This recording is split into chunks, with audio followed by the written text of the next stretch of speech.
ASETUC presents Economic Growth that Benefits All Workers. Kim is a contract worker in an ASEAN country.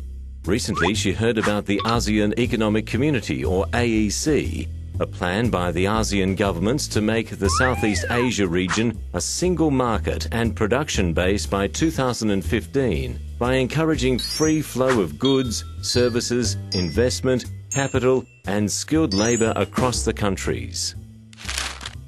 She is excited.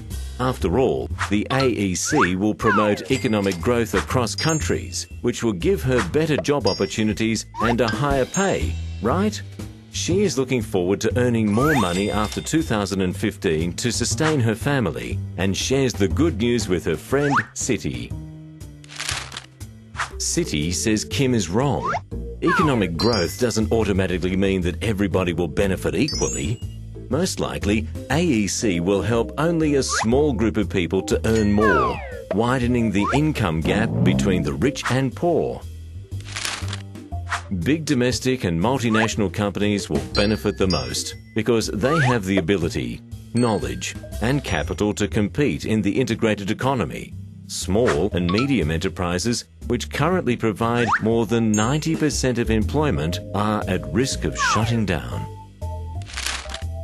Short-term jobs, outsourcing and subcontracting practices in ASEAN will most likely rise. At the same time, low-skilled workers and those from traditional and agricultural industries will probably suffer the most. Kim is shocked, but Siti says there is more.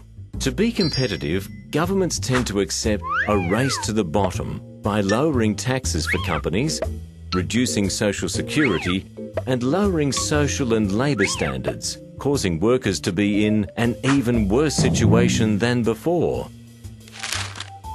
Kim's chances of long-term job security and better wages are rapidly diminishing, and she wonders if there is any way to prevent that.